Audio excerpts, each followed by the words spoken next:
23 मार्च 2003 ये वो दिन था जिस दिन आतंकवादियों ने दक्षिण कश्मीर के नाडीमर्ग गांव में 24 कश्मीरी पंडितों की हत्या कर दी। इस हत्याकांड के बाद समूचे देश में काफी आक्रोश देखा गया। तब के जो तत्कालीन उप प्रधानमंत्री थे देश के, लाल कृष्ण आडवाणी, और जम्मू कश्मीर के तत्कालीन मुख्यमंत्री मुफ्ती मोहम्मद सईद, वो दोनों नाडीमर्ग आए और वहां पर लोगों से मिले, लेकिन उनको वहां पर लोगों के आक्रोश का सामना करना पड़ा। कश्मीरी पंडित समुदाय काफी ज्यादा आहत था। 24 कश्मीरी पंडितों की हत्याएं कर दी गई थी वहां पर आतंकवादियों के द्वारा। और उसके बाद जो बचे कुचे कश्मीरी पंडित थे वहां पर नाडीमर्ग में या आसपास के गांव में, उन्होंने भी वहां से पलायन कर दिया।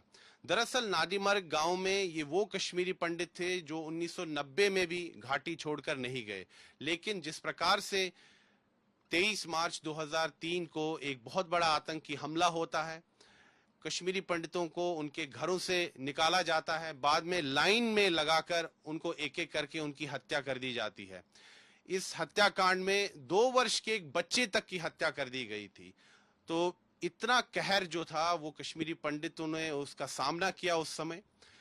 लेकिन जो पीड़ित परिवार हैं, इतने वर्षों के बीत जाने के बावजूद भी उनको न्याय नहीं मिला। पीड़ित परिवार न्याय की गुहार करते रहे, लेकिन न्याय नहीं मिला। और हद तो तब हो गई जब ये केस ही बंद हो गया।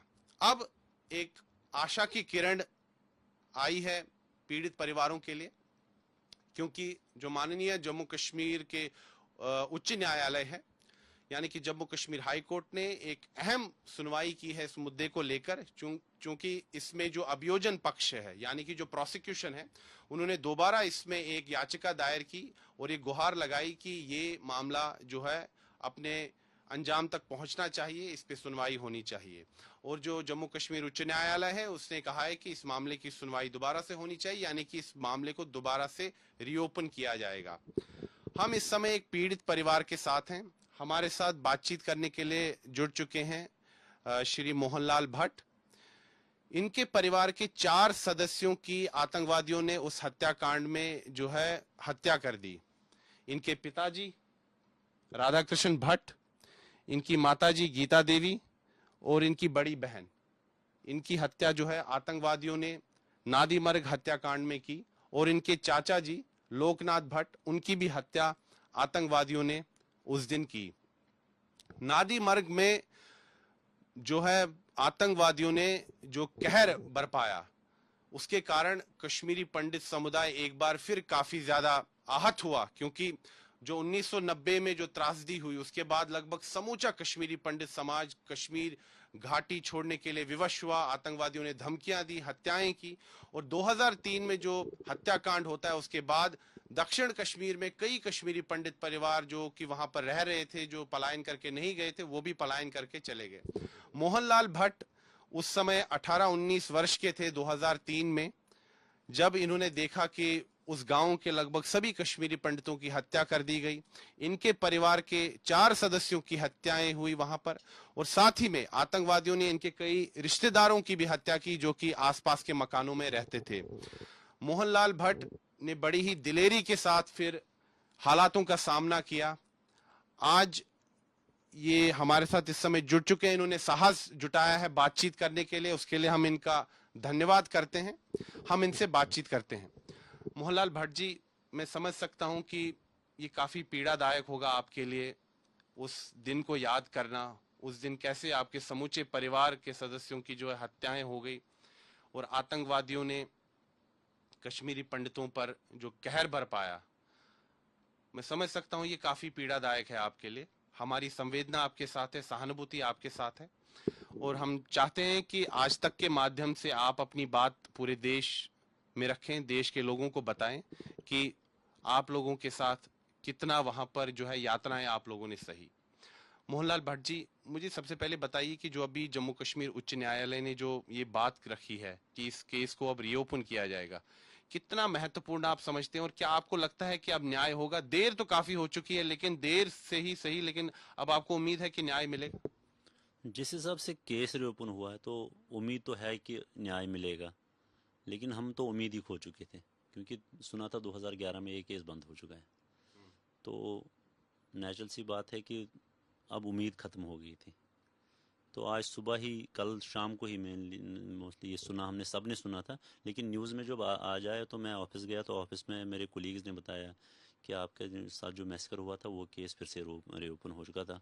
तो इवन कि उनको पता भी नहीं था कि ये केस बंद हो चुका है। मैंने बोला नहीं, वो तो 2011 में ही बंद होगा। बोलते नहीं, उसकी फिर से शायद आज पेपर में भी आया, पेपर देख लो। उन्होंने मुझे पेपर थमा लिया तो मैंने देख लिया पेपर। तो इतनी देर में आपके चैनल का भी फ़ोन आ गया मुझे कि ऐसे बात, इसके बारे में हम बात करेंगे। तो मैंने आपको बोल दिया ठीक है। तो उम्मीद तो है, मतलब एक आशा की किरण आपको लग रही है कि किरण है। न्याय मिलेगा अब। जिस हिसाब से अब मतलब गवर्नमेंट स्टेप उठा रही है, सख्त सख्त कदम उठा रही है, इन मतलब जो मैसेकर्स हुए थे, जो कल्प्रिट पाए गए हैं, जो दोषी पाए गए, उनके खिलाफ जो उनको मिल रही है, सजाएं मिल रही है, तो उस हिसाब से अब एक उम्मीद, एक किरण थोड़ी सी जाग गई है। नहीं, शायद हमारे साथ भी जस्टिस होगा शायद। आप मोहनलाल भट्ट जी को सुन रहे हैं, ये बता रहे हैं कि किस प्रकार अब इनको लगता है कि न्याय मिलेगा। आप जरा समझिए, इसकी कल्पना कीजिए कि एक 18 वर्ष का जो है एक युवक, उसके पिताजी की, उसके माताजी की, उसकी बड़ी बहन, उसके चाचा की हत्या कर दी जाती है आतंकवादियों के द्वारा। इनके मनोस्थिति को समझिए, क्या गुजरी होगी इन पर। और ये जो हत्याकांड हुआ था, इनके सामने हुआ था। ये अपने परिवार में से एकमात्र जीवित व्यक्ति रहे उस हत्याकांड के बाद। और जिस दिलेरी के साथ, जिस जांबाजी के साथ, बहादुरी के साथ उन्होंने फिर हालातों का सामना किया, ये बहुत ही सराहनीय है। लेकिन जो अहम बात सामने आती है कि सिस्टम ने इनको फेल किया, यानी कि जो हमारा सिस्टम है उसने इनको फेल किया। न्याय नहीं मिला। जिन लोगों ने कश्मीरी पंडित समुदाय की उस समय हत्या की, वहां कश्मीरी पंडित समुदाय के लोगों की नादी मार्ग में, उन लोगों को सजा नहीं मिल पाई। केस शुरू हुआ लेकिन बाद में बंद हो गया। मतलब आप विडंबना देखिए कि आखिर कश्मीरी पंडित समुदाय जाए तो जाए कहां। न तो यहां पर जो अगर हम देखें, देश में जो मानवाधिकार के संगठन है, न उनकी तरफ से कोई सुनवाई होती थी। न्यायपालिका से भी जब न्याय ना मिले तो व्यक्ति जो है काफी मायूस होता है। लेकिन जैसा कहते हैं कि देर आए दुरुस्त आए, अब केस दोबारा शुरू होगा और इनको अब उम्मीद जगी है कि इनको न्याय मिलेगा। मोहनलाल भट्ट जी, मैं समझ सकता हूं कि ये काफी पीड़ादायक है आपके लिए, लेकिन देश में इस समय जो लोग आपको देख रहे हैं, सुन रहे हैं, आप मुझे बताइए कि उस दिन हुआ क्या था 23 मार्च 2003 को। आप मुझे पूरा वाकया बताइए कि आप लोग क्या कर रहे थे, फिर क्या हुआ। उस दिन रविवार का दिन था, छुट्टी का दिन था। तो ऐसे ही छुट्टियों का वो भी था, छुट्टियां चल रही थी तो घर में ही सभी थे। तो दिन भर ऐसे ही अपना काम शाम करके, रूटीन जो घर का वर्क होता है, बड़े काम कर रहे थे। तो हम खेल कूद, इधर उधर क्रिकेट विकेट खेल रहे थे।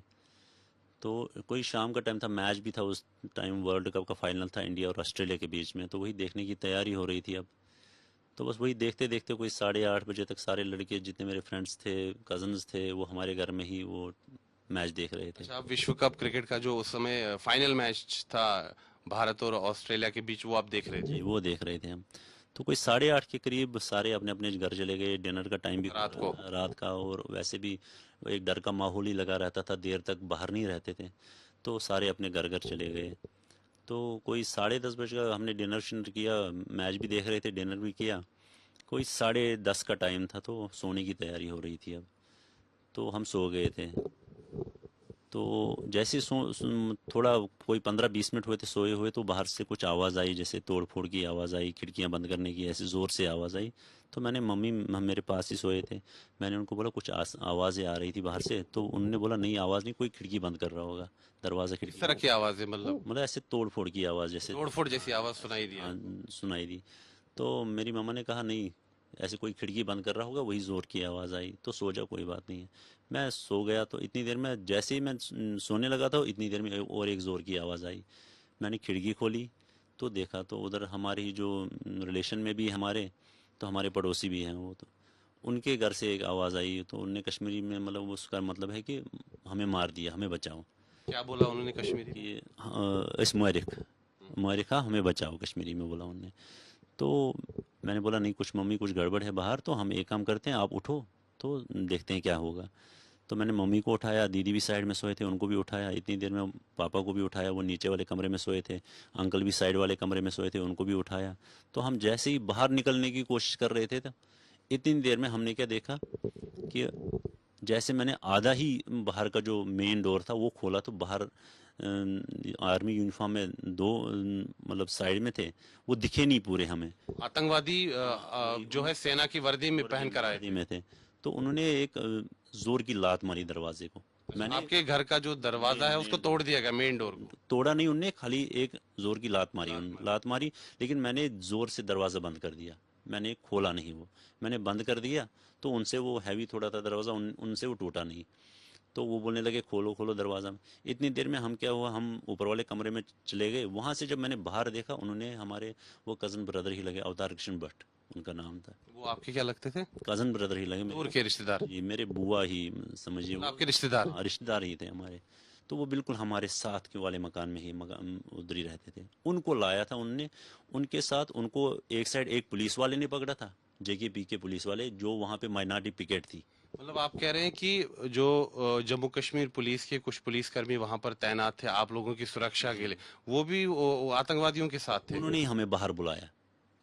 अच्छा, पुलिसकर्मियों ने बाहर बुलाया? जब हम बाहर निकलने वाले थे, तो वो बाहर से चिल्ला रहे थे, मेरे पापा का नाम पुकार रहे थे, राधाकृष्ण बाहर आ जाइए, बाहर आ जाइए। क्या उस समय जो आप पुलिस, जो आप कह रहे हैं कि वो जो पुलिस वाले जो आपकी सुरक्षा के लिए तैनात थे, क्या उनको ये लगा पुलिस वालों को कि सेना के जवान आए हैं? क्या ऐसा लगा उनको? मुझे नहीं लगता, लेकिन जहां तक मुझे लगता है, अगर वो सेना के जिस हिसाब से वो बाहर निकाल रहे थे सबको, तो उस हिसाब से वो भी एक बेल्ट फोर्स के ही पर्सनल थे वहां पे। तो उन्होंने इमीडिएट कुछ एक्शन नहीं लिया। और आपको लगता है कि ये कंफ्यूजन नहीं था, जानबूझकर वो जानबूझकर आपको नीचे बुलाया जा रहा था? बाहर बुलाया गया हमें। मतलब जो पुलिसकर्मी आपकी सुरक्षा के लिए तैनात थे वही आपको बोल रहे थे आइए नीचे आइए? उन्हीं की आड़ लेके हमें जो निकनेम से पुकारा गया सबको, निकनेम मतलब मेरे डैडी को वहाँ जो जिनका मैंने नाम लिया अभी, अवतार कृष्ण, वो पापा को बोलते थे निकनेम से उनको, मतलब वो बड़े थे उनसे, तो बॉयगाश बोलते थे।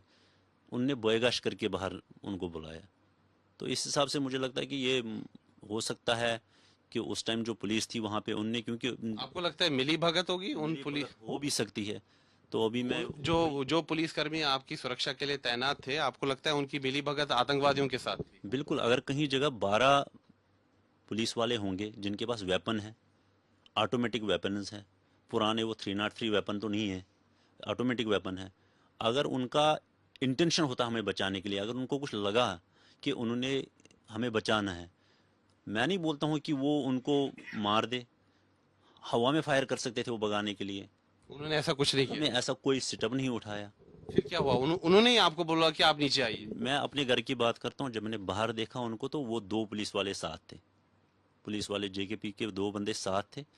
और उसके बाद जब उनने वो हमारा दरवाज़ा नहीं खोला, तो तब तक हम ऊपर वाले कमरे में और भाग गए। ऊपर वाली मंजिल में चले गए आप? शक हो गया, नहीं कुछ आपको चोरी। लगा कुछ गड़बड़ है? हाँ, उस टाइम हमें लगा कि कुछ गड़बड़ है, ये तो आर्मी नहीं हो सकती, आर्मी तो ये नहीं हो सकती, क्योंकि आर्मी का बिहेवियर ऐसा है ही नहीं। कि मतलब दरवाजे पे लात मार दे, ऐसे कर दे? गालियां देना, ये तो इनका बिहेवियर ही नहीं है। और अगर अच्छा, वो, गालियां भी निकाली गई? क्योंकि उनने जो बिल्कुल हमारे दरवाजे के सामने, खुद वो दरवाजे की साइड हो गए, और जो हमारे कजन ब्रदर थे उनको आगे कर दिया, और पुलिस वाले उनका हाथ पकड़ के था। इवन कि वो इनर में ही थे, उनको शर्ट भी लगाने नहीं दी थी जब उनको घर से बाहर निकाला था। मतलब घर से घसीट कर सबको बाहर निकाला जा रहा हिसाब था? से मुझे उनके कपड़ों के हिसाब से लगता, तो उनको घसीट के ही बाहर निकाला गया होगा, क्यों जैसी उनकी कंडीशन थी, जैसे हमने देखा था वो बस। फिर हमने इधर उधर जाने की कोशिश की, लेकिन बाहर निकल नहीं पाए क्योंकि बाहर थे। तब तक उन्होंने नीचे वाली स्टोरी का एक हमारा पापा का कमरा था, उसकी खिड़की तोड़ दी, एक वहां से वो एंटर हो गए अंदर। अच्छा, आपकी जो ग्राउंड फ्लोर है, ग्राउंड फ्लोर, उस ग्राउंड फ्लोर में जो खिड़की है उसको तोड़कर वो अंदर घुस गए दोनों आतंकवादी? वो अंदर आ गए। तो इतनी देर में मेरी मम्मा ने बोला कि आप मुझे क्यों, तू सारी फैमिली को बचा रहा है, आप अपनी जान बचाओ पहले। आपको बोला? मुझे बोला। आप ऊपर वाली मंजिल में थे? हाँ, हम सारे थे, सारे एक ही जगह बैठे थे। मेरे पापा, तो आपकी माताजी ने आपको बोला कि आप भाग जाओ, अपनी जान बचाओ? आप भाग जाओ, तो हम भी ऊपर आते हैं। ऊपर वाली स्टोरी में चले गए थे हम सभी, क्यों निकलने का बाहर कोई रास्ता नहीं था, ग्रिल लगे थे मकान को, हम निकल नहीं पाते थे, एक ही मेन डोर था, तो वहाँ से वो अंदर आए थे। तो इतनी देर में क्या हुआ, मैं जैसे ही ऊपर चलने लगा, तो मैं मकान से गिर गया थोड़ा। आप ऊपर वाली मंजिल से खिड़की से गिर गए? स्टोरी से मैं गिर थर्ड फ्लोर से? थर्ड फ्लोर से मैं गिर गया नीचे। तो ये है कि मुझे हाथ में कुछ आ गया, तो जिसकी वजह से मैं मतलब लटका रहा मकान में, नीचे नहीं आप कह गिरा रहे हैं मैं कि बिल्कुल। तीसरी मंजिल से खिड़की से आप भागा दौड़ी में जो भगदड़ मच गई, आप वो खिड़की से गिर गए। गिर गया और मैं। जब गिर गए आप किसी चीज चीज से मैं आपने किसी चीज को पकड़ा और अब लटकते रहे? लटकता रहा, कोई 20 मिनट के करीब मैं वहां लटकता रहा। लेकिन आपने आवाज कुछ नहीं? आवाज कुछ नहीं, मतलब मैं ऐसे गिरा था कि मुंह से आवाज निकलना ही बंद हो गई थी। तो इतनी देर में वो आए, उनको शक भी हो गया शायद यहाँ से कोई ये कूदा है नीचे, लेकिन जब उन्हें नीचे देखा तो उनने ऐसे बैटरी शैटरी से देखा तो वो उनको कुछ मिला कोई नहीं? नहीं। तो और मतलब आप एक तरह से उनकी आंखों से छिपे हुए थे? छिपे वहाँ चौबी, क्योंकि आगे मेरे वो टीन था, जो छत पे टीन डालते हैं वो था। तो उनकी उसकी वजह से वो शायद मुझे प्रोटेक्ट कर गए उस टाइम, तो उनको दिखा नहीं मैं उस टाइम, तो वो बस वो चले गए। तो उस टाइम भी मैंने सोचा नहीं, शायद ऐसा कुछ नहीं है, शायद चोर हो चुके होंगे, चोर वोर होंगे, तो ये शायद चोरी के लिए आए होंगे, क्योंकि बाहर से अंदर से कोई आवाज़ नहीं आई मम्मी की, पापा की या दीदी की फिर कोई जब आप आवाज़। वहां से खिड़की से गिर गए और आपने कहा कि आप एक किसी चीज को पकड़कर लटकते रहे, फिर आपके जो पिताजी हैं, माताजी हैं, आपकी बड़ी बहन है, उनकी कोई आवाज आपको सुनाई नहीं कुछ दी? भी नहीं, आपको क्या लगा फिर? कुछ भी नहीं। उसके बाद मैंने सोचा नहीं, ये कोई चोर वोर होंगे, शायद चोरी करने के लिए आए होंगे। तो इतनी देर में क्या हुआ, तो थोड़ी सी बारिश लगी, तो तब तक मेरा पैर वैर भी संभल गया, थोड़ा मैं होश में आ गया। तो मैं हमारा वहाँ पे एक सिंगल स्टोरी किचन था, और जहाँ गाय शाय रखते हैं उसकी छत थी टीन की। तो मैं जैसे ही नीचे उतरने लगा तो हमारा उस टीन के साथ एक खिड़की थी जिस कमरे में वो उस टाइम एंटर हुए थे। अच्छा।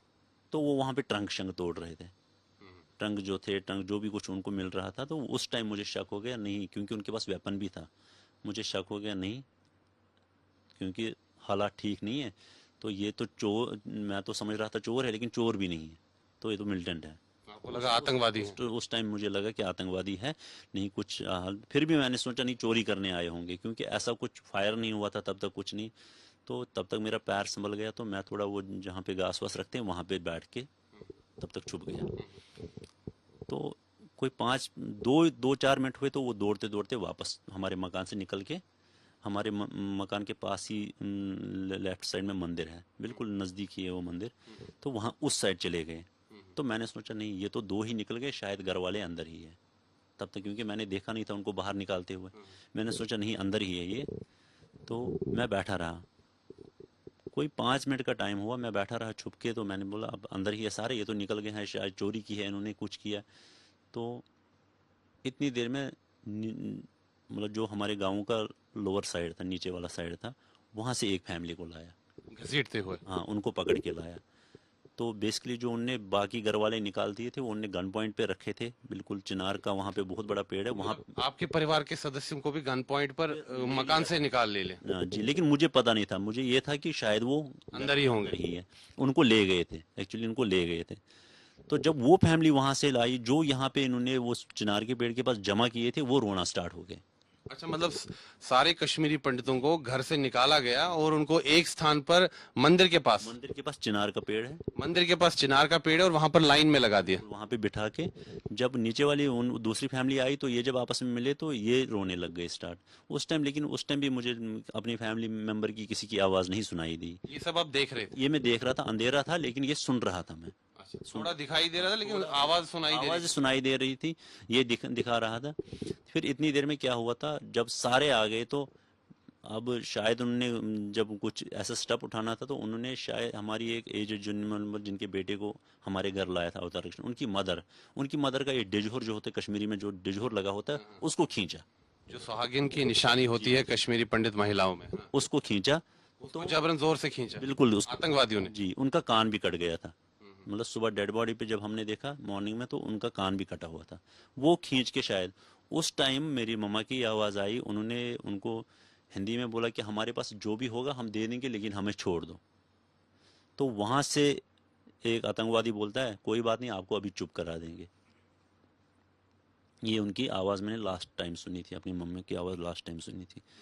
तो इतनी देर में क्या हुआ, सेम उनका ये बोलना कि आपको अभी चुप करा देंगे, इतनी देर में एक कैमरा की जैसे फ्लैश लाइट होती है, वो पता नहीं वो सिग्नल था गोलियां बरसाने का क्या था, वो फ्लैश लाइट ऑन हुई, तो फायर हो गए स्टार्ट। फिर किसी की आवाज़ नहीं, खाली गोलियों की आवाज़ सुनाई दी मुझे। गोलियों की आवाज सुनी गोलियों आप? की आवाज़ सुनाई दी मुझे। तो तब तक कितनी देर तक? मतलब गोलियां तो मैं क्या बोल सकता हूँ, कितनी उन्होंने मारी होगी आप यकीन नहीं कर पाओगे। मतलब एक एक व्यक्ति मतलब के शरीर मुझे में लगता है पूरी कि पूरी चार मैगजीन चार खाली कर दी। चार पांच मिलिटेंट्स या वो लाइन में बैठ के गोलियां चला रहे होंगे उनके ऊपर। तो सुबह जब हमने उनकी जब मैं तब तक भी मुझे वो भ्रम जैसा रहा कि नहीं, मेरी फैमिली नहीं हो सकती, कोई नहीं है, ये किसी पे नहीं हो सकता, पुलिस वालों ने। तो तब भी मैंने सोचा कि ये पुलिस वालों ने शायद फायर किए हुए हैं। अच्छा, आपको तब भी लगा कि शायद पुलिस वाले आपकी रक्षा के लिए रक्षा के लिए उन्होंने है, उन पर उन्होंने फायर किया? फायर किए। मैंने इतनी देर में मैं नीचे कूद गया, तो मैं अंदर गया। जब मैंने अंदर देखा, अंदर लाइटें जल रही थी, अंदर कोई नहीं था। आपके मकान में कोई नहीं? कोई नहीं था। मैं उसी साइड भागा जिधर ये, आप वापस भागे जहां पर छिपे हुए थे? नहीं नहीं, मैं वहां पे चला गया। जहां पर इनको ले जाया गया था, मंदिर के पास चिनार के पेड़ पे? बिल्कुल।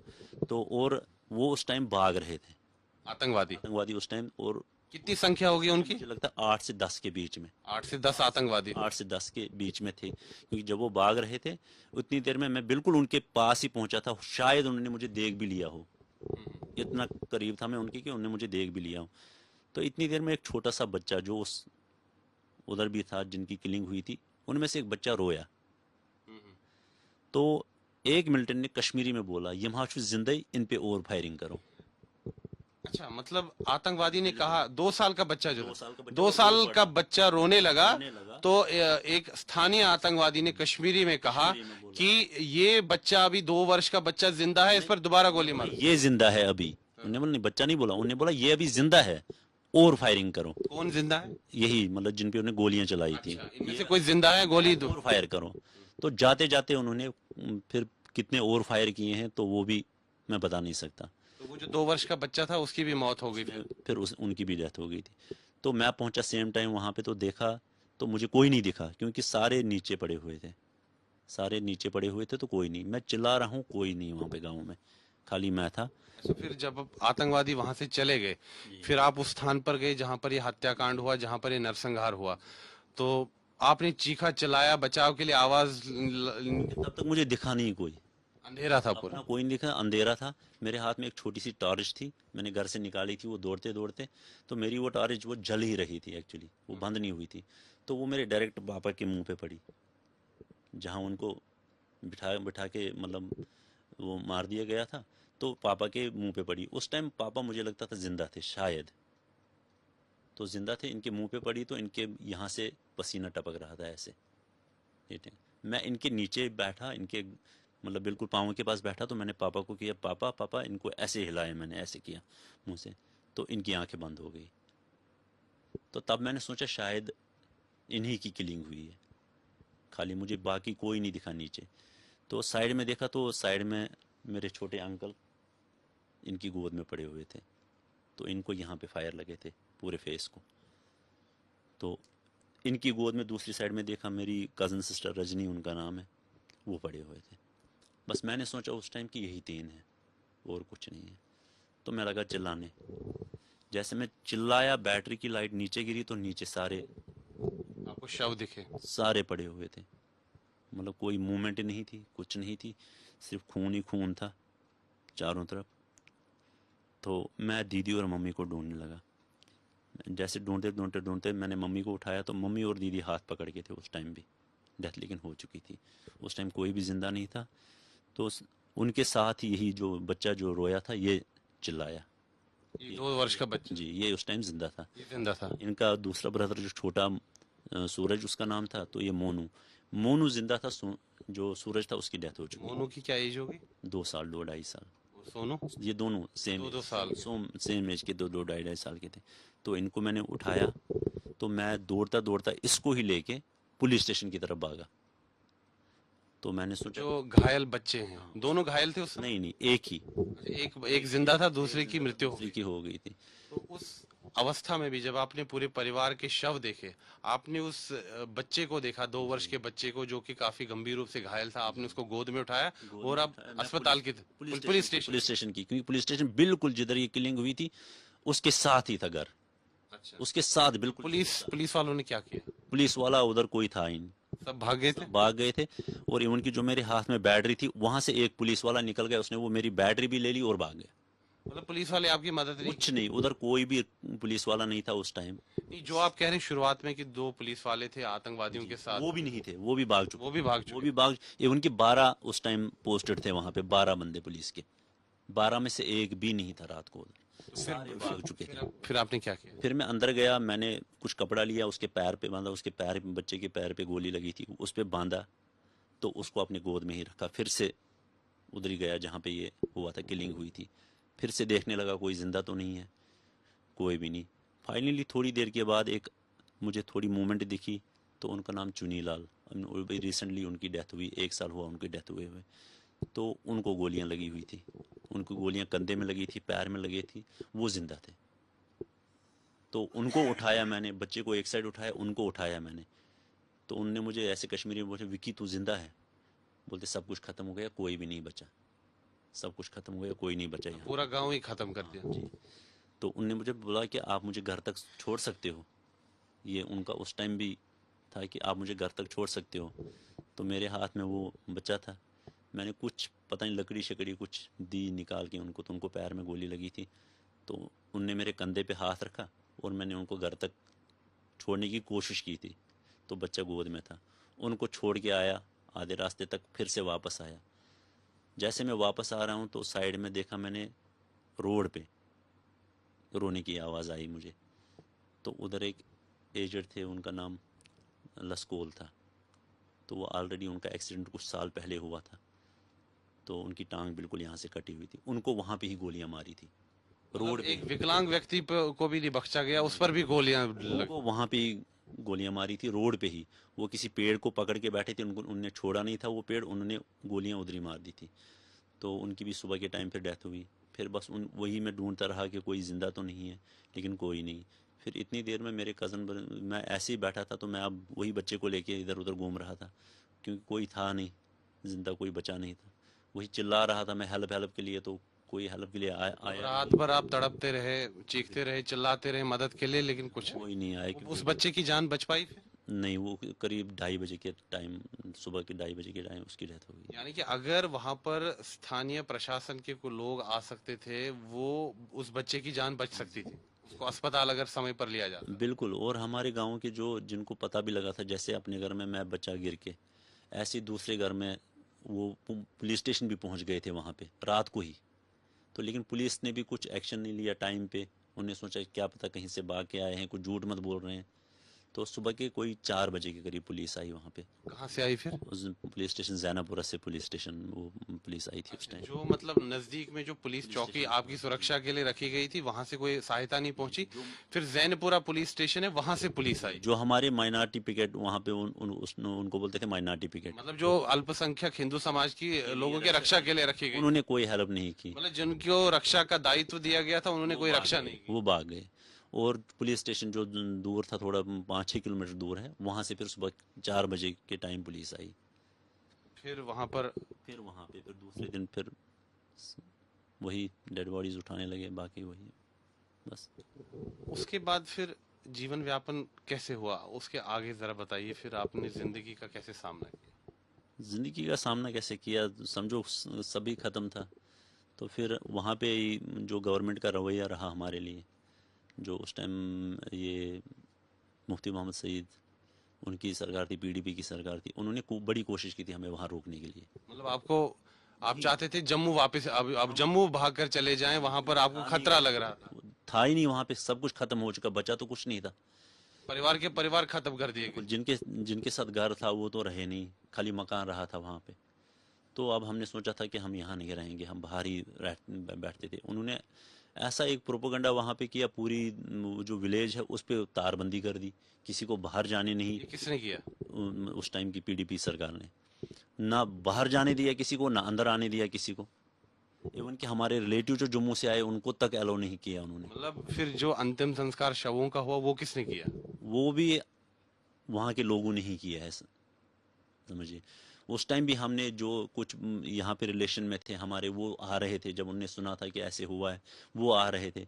इवन कि आप यकीन नहीं करेंगे, हमें इंजेक्शन तक दे दी। हमने बिल्कुल प्रोटेस्ट किया था कि हम क्रिमिनेशन नहीं होने देंगे जब तक, क्योंकि एक फैमिली थी बंसीलाल की फैमिली, उनका बेटा जम्मू में था, हमने बोला कम से कम उसको तो इधर पहुंचने दो।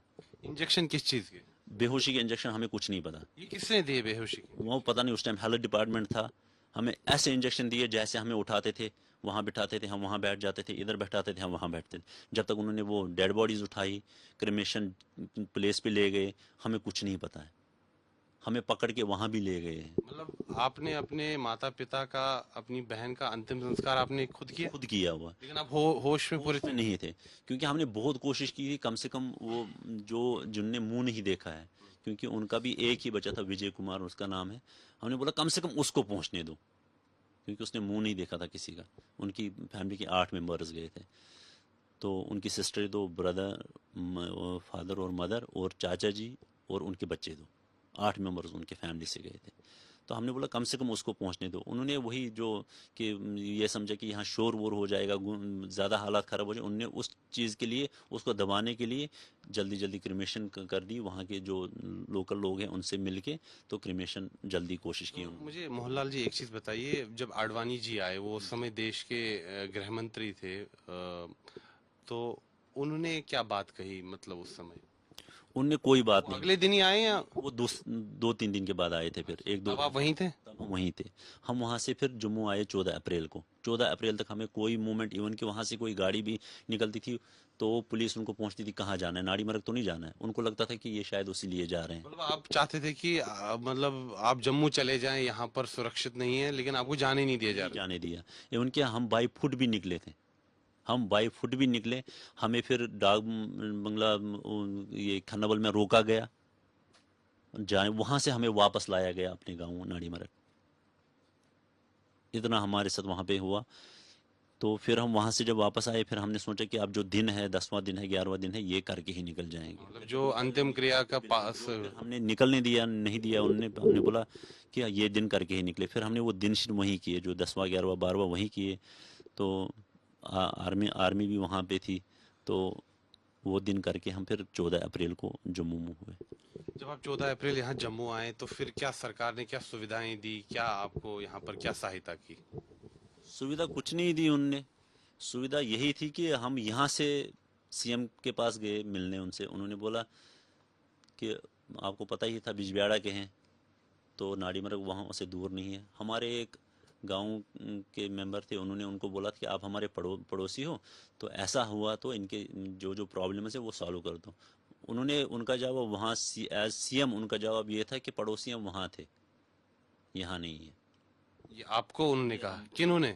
ये महबूबा मुफ्ती का जवाब था कि महबूबा जी का या मुफ्ती साहब का? महबूबा मुफ्ती का जवाब था ये कि हम आपको बोला था वहाँ रुकने के लिए, आपने हमारी बातें नहीं सुनी, तो आप पड़ोसी हमारे वहाँ थे लेकिन यहाँ नहीं हो। ये तब उन्होंने ये कहा? उन्होंने हमारे यहाँ बोला, ये आपको कहा उन्होंने? अपनी रेजिडेंस पे बोला उन्होंने हमें, यहाँ जम्मू में? जम्मू में। तो आप तो जम्मू आए, अब हम देखते हैं यहाँ लोकल आपकी कितनी हेल्प करते हैं। ऐसा महबूबा मुफ्ती जी ने कहा? जी, ये आपको आप पूरे, मतलब आपको याद है, ये सही कह रहे हैं? बिल्कुल 100% मुझे अभी भी याद है हमारे सामने। और इवन कि उनके सामने हमारी एक रिलेटिव है, उषा जी उनका नाम, वो उस टाइम जब उन्होंने ये बात बोली, वो बेहोश होके वहाँ पे उनके रेजिडेंस के अंदर टेबल पे ही, वो सोफे पे ही गिर गए थे बेहोश होके, जब उन्होंने ये बात बोली थी। तो उसके बाद गवर्नमेंट का रवैया यही रहा कि जॉब्स वापस का चक्कर रहा, बड़ी देर हम फिरते रहे। कुछ एक्सग्रेशिया, कुछ मुआवजा मिला? स्टेट की तरफ से कितना? 3 लाख मिला था, और स्टेट सेंटर की तरफ से 3 लाख मिला था। कुल 6 लाख रुपए। 6 लाख और आपको सरकारी नौकरी दी गई? सरकारी नौकरी मिली थी। तो कौन सी नौकरी, किस प्रकार की? क्लास 4 की नौकरी मिली। क्लास 4 की नौकरी? क्लास 4 की। तो उस समय आप 12वीं पास थे? जी। फिर आपने आगे पढ़ाई की? आगे मैंने पढ़ाई की, ग्रेजुएशन की, उसके बाद पीजी मैंने किया, सोशियोलॉजी में पीजी, एमए? एमए किया मैंने। एमए तक पढ़ाई की आपने? तो फिर आपकी नौकरी किस वर्ष में लगी? 2004 में। 2004 में? 28 अगस्त 2004। तो 2004 से अब तक प्रमोशन हो गई आपकी? प्रमोशन हुई थी, लेकिन हमें वही फोर्स किया कि वहाँ पे आप ज्वाइन करो, नहीं तो प्रमोशन नहीं मिलेगी। मतलब प्रमोशन मिली, लेकिन कहा गया कि आपको कश्मीर जाना है तभी मिलेगी, वरना नहीं। नहीं मिलेगी। तब से हमने यही समझा कि नहीं, वो जहाँ पे हमें सब कुछ लुट गया, तो उससे अच्छा है कि हम जम्मू में ही जितनी है तो उसी पे गुजारा कर लेंगे। 4th क्लास यानी कि 4थी श्रेणी के कर्मचारी के तौर पर आप कितने वर्षों से कार्य कर रहे हैं? 18 साल से। 18 वर्ष से। तो आपको इसमें पदोन्नति नहीं मिल रही, कोई प्रमोशन नहीं मिल नहीं नहीं, किसी को भी नहीं, जो उसमें लगा है किसी को भी नहीं मिल रही है। तो आप तो एमए आपने किया है, आप तो मास्टर्स डिग्री है आपके पास, उसके बावजूद उसके बावजूद भी कुछ नहीं। तो अभी कितनी तनख्वाह है आपकी? अभी तो तनख्वाह वही क्लास 4 की जितनी होती है, अभी तो बड़ी हुई है थोड़ी, 50,000 तक हुई है मेरी, 50-55 तक। लेकिन श्रेणी वही क्लास 4 वही है। क्लास 4, डिजिग्नेशन वही है, लैब असिस्टेंट की डिजिग्नेशन। तो मोहनलाल जी, जो इस समय समूचे देश में आपकी बात को सुन रहे हैं, देख रहे हैं, क्या कहेंगे आप पूरे देश को, क्या अपील करना चाहेंगे? अपील मैं यही एक चीज़ करूंगा कि जिन्होंने देश के लिए इतना किया हुआ है, बलिदान दिया हुआ है, तो इंडिया में रह के अगर हमें ये देखना पड़ता है, सबसे बड़ी चीज़ मैं बोलूँगा कि उन फैमिलीज़ को जो उनके सैवर मतलब जो बाकी बचे हैं, जो उनके बाकी ज़िंदा बचे हुए हैं, तो उनके साथ कैसा सलूक हो रहा है। क्योंकि अब ये हुआ कि आज ये केस ओपन हुआ, आप भी मेरे पास आए, दूसरे मीडिया वाले भी आएंगे, दूसरे भी फ़ोन करेंगे, तो तब याद आती है, ऐसे याद नहीं आती किसी को। इन चीज़ों की याद मतलब देश को कम ही आती है, ये चीज़ें होती हैं। तो मोहनलाल जी, आखिर में मुझे बताइए कि इतने वर्षों तक आप अपनी जिंदगी दोबारा शुरू करने में ही लगे रहे, न्याय तो भूल ही जाए, न्याय का तो कुछ मूवमेंट ही नहीं। वो तो 2011 में ही जब हमने सुना था केस खत्म हो गया, इन्होंने उस रिलेटेड एक मिलिटेंट भी पकड़ा था, उस रिलेटेड हमारे घर में पुलिस भी आई थी, आप विटनेस दे दो वहाँ पे। आपको कह रहे थे कि आइए कश्मीर आइए, वहाँ पुलवामा आइए, वहाँ विटनेस दे मतलब दीजिए। इतने मुश्किल हालात में वहां पर भी जो आतंकवाद का गढ़ था। जी, तो वहाँ पे हमें जाना पॉसिबल भी नहीं था। उनको बोला था अगर आपको इतना है आप केस इधर कर दीजिए, ट्रांसफर कर दीजिए, तो हम विटनेस दे वो देंगे। चीज नहीं मानी गई, वो चीज़ हुई नहीं, और फिर हमने केस ही बंद कर दिया गया। फिर 2011 में 2012 में मैंने सुना, 2012 में मैंने सुना कि वो केस ही खत्म हो गया है। तो आपको तो बहुत पीड़ा हुई होगी। बहुत ज़्यादा, बहुत ज़्यादा। और ख़ासकर मैं कम से कम गवर्नमेंट से इतना कहना चाहूँगा कि जो उस टाइम हमारे सुरक्षा के लिए वहाँ पे पुलिस वाले रखे गए थे, उनका क्या हुआ? आप चाहते हैं कि उनकी जांच हो, उनकी जांच हो, उनके खिलाफ एक्शन हो, ये पता लगाया जाए कि उन्होंने कोई एक्शन क्यों नहीं। अगर वो 12 बंदे वहाँ थे, अगर एक वेपन वाला इतनी तबाही कर सकता था, 2 वेपन वाला, कहीं मिलिटेंट एनकाउंटर होता है, एक मिलिटेंट इतनी तबाही करता है, वो तो ऑटोमेटिक वेपन्स के साथ थे वहाँ पे प्रोटेक्शन के लिए, उन्होंने तो सिंगल फायर नहीं किया। एक फायर भी आपकी रक्षा के लिए नहीं किया? नहीं, उनकी एक फायर भी नहीं, उनकी वो उस मैसकर के बाद भी वहाँ से भाग गए। इस समय अगर देश के प्रधानमंत्री नरेंद्र मोदी जी, देश के गृह मंत्री अमित शाह जी आपको देख रहे हो, सुन रहे हो, क्या कहेंगे आप उन्हें? बस मैं यही बोलूँगा कि जस्टिस मिलना चाहिए, और कुछ नहीं, जल्द से जल्द। जल्द से जल्द। मोहनलाल भट्ट जी, आप बहुत बहादुर हैं, आपने हमारे साथ बातचीत की, उसके लिए बहुत बहुत धन्यवाद। मैं समझ सकता हूं कि ये काफी पीड़ादायक होगा आपके लिए सभी चीजें याद करना। आपने अपने पूरे परिवार को खोया उस आतंकवादी हमले में, आपके पिताजी, आपकी माताजी, आपकी बड़ी बहन।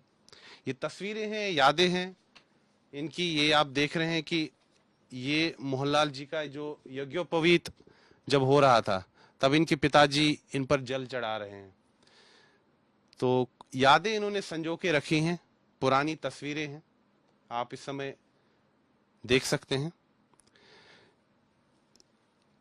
ये एक और तस्वीर, ये इनकी बड़ी बहन है, इनकी भी हत्या नादीमर्ग हत्याकांड में हुई। इनकी क्या उम्र थी तब? ये 25 ईयर्स के थे उस टाइम। अब देख सकते हैं कि परिवार के परिवार तबाह हो गए, बर्बाद हो गए। ये तो हमने आपको आज आप बीती बताई एक परिवार की, मोहनलाल भट्ट के परिवार की। ऐसे कई परिवार हैं, और न केवल नादीमर्ग हत्याकांड, इससे पहले भी जो कश्मीरी पंडित समुदाय के साथ जो त्रासदी हुई है 1990 से लेकर अगर हम देखें, तो वो आज तक उसकी सुनवाई नहीं हुई, न्याय नहीं मिला, कोई जांच आयोग नहीं गठित हुआ। अब जो नादीमर्ग हत्याकांड के जो पीड़ित परिवार है, उनमें एक आशा की किरण एक तो नजर आई है, लेकिन आखिरकार पूरा न्याय कब मिलेगा उसके लिए तो अभी इनको इंतजार करना है। लेकिन उम्मीद इनको पूरी है, और बड़ी ही बहादुरी के साथ। आप समझ सकते हैं 18 वर्ष की आयु का एक युवक जिसने अपने सामने, अपनी आंखों के सामने अपने पूरे परिवार की हत्या देखी, हत्या होते हुए देखी आतंकवादियों के द्वारा, और वहां पर जो इनकी सुरक्षा के लिए पुलिसकर्मी खड़े थे, उन्होंने एक गोली तक नहीं चलाई आतंकवादियों पे। क्या बीती होगी इनके ऊपर, इनकी मनोस्थिति समझिए। सिस्टम ने भी इनको फेल किया, दर दर की ठोकरें इन्होंने खाई, लेकिन अपने जज्बे के कारण अपनी जिंदगी को इन्होंने दोबारा शुरू किया, खड़ा किया। लेकिन अब ये पूरे देश से एक ही गुहार कर रहे हैं कि कम से कम जो ये न्याय की मांग कर रहे हैं उसमें देश, पूरे समूचे देश के लोग भी स्वर में स्वर मिलाएं, इनके अधिकारों के लिए भी लड़े, इनके अधिकारों की बात भी करें, इनके ऊपर जो त्रासदी हुई उस त्रासदी के बारे में भी बोले, उस त्रासदी के बारे में भी कैंपेन्स चलाएं। जैसे कि कई बार होता है, कई जो त्रासदियां होती हैं देश के अलग अलग भागों में, तब मानव अधिकार संगठनों से लोग जो होते हैं वो बात करते हैं, और करनी भी चाहिए। लेकिन इस मुद्दे पर चुप्पी क्यों है, ये प्रश्न पीड़ित परिवार पूछ रहे हैं, और समूचे देश को भी इस बारे में सोचना होगा, समझना होगा और इस बारे में बात करनी होगी।